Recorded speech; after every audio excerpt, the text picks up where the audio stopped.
lives.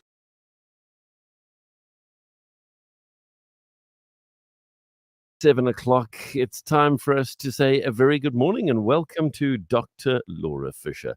How are you doing this morning, Dr. Laura? Well, thank you. How are That's you? great, thank you. Very, very good. So, we need to talk about unemployment stats and information when it comes to the young people in South Africa. What are the chances of employment right now in South Africa based on your level of education? Oh, sure. The last unemployment stats were not a great set of stats, to be honest, particularly when you look at how absolutely critical it is for you to, first of all, finish matric.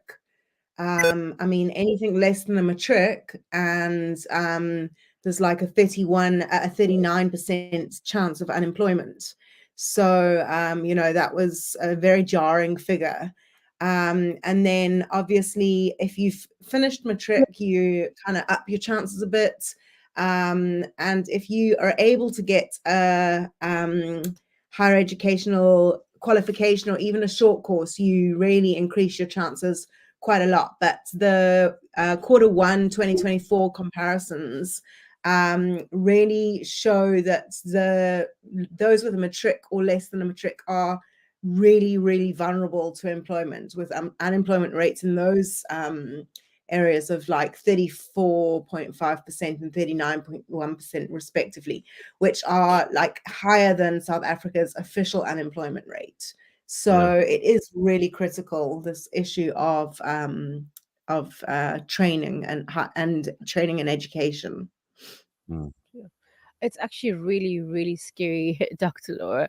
And while unemployment may be reality, we can also empower people to take the necessary steps, of course, to just start their own business. So how can we help people to start their own business, especially in the age of artificial intelligence? Yeah, so I think that I was in an interesting conversation the other day, and they said, there's two sides to this question, because it's also about the economy being ready for this. And I think that in a sluggish economy, we've got quite a critical issue with the economy itself.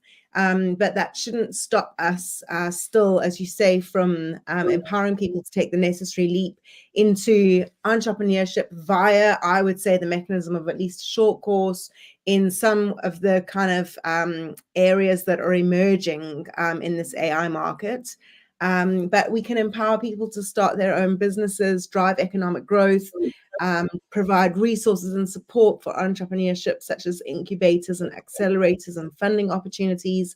And I think this is something that is very critical in South Africa, because unemployment is so huge that obviously by being entrepreneurial in your mindset and by developing a set of skills like creativity and problem solving and adaptability, we're able to help take people to the next level in terms of their entrepreneurship. Sure. If you just joined the conversation, we're chatting to Dr. Laura Fisher. She's from Boston City campus, and just such an honor to be chatting to you this morning. Now, when it comes to artificial intelligence, this is a field that us older people are a little bit hesitant about and not quite too sure about. But I know that the young people, because they are residents kind of in the space of the internet and things like that, it's easier for them to adopt to this new technology. But the question still remains, how do we unlock the human potential when it comes to artificial intelligence? Okay.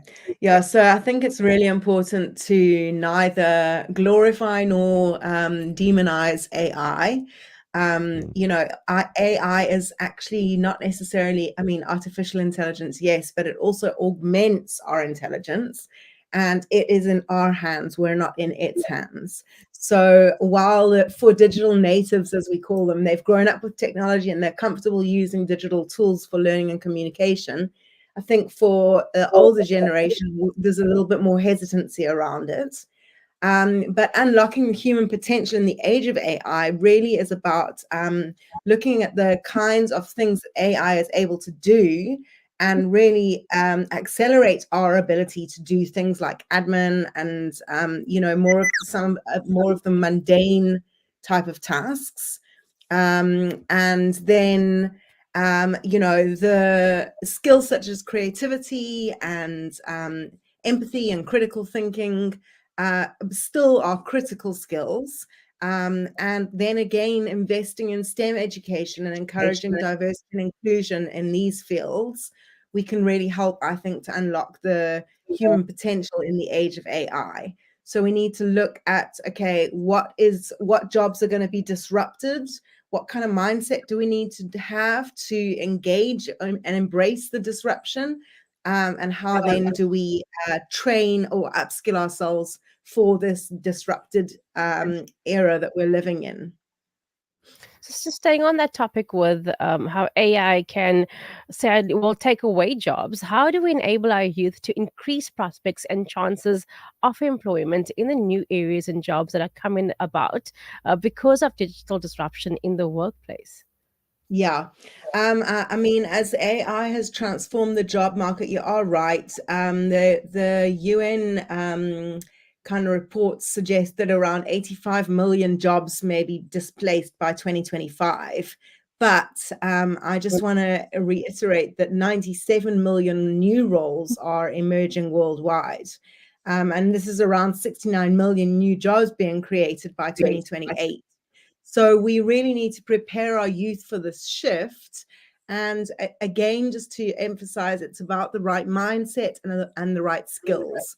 And I think given our economic climate and the unemployment status of so many of our young people, it is absolutely critical that young people are really aware of the kind of skills that they need to be developing, and that we bring more of these young people into the education fold to develop expertise and skills in areas such as renewable energy and healthcare.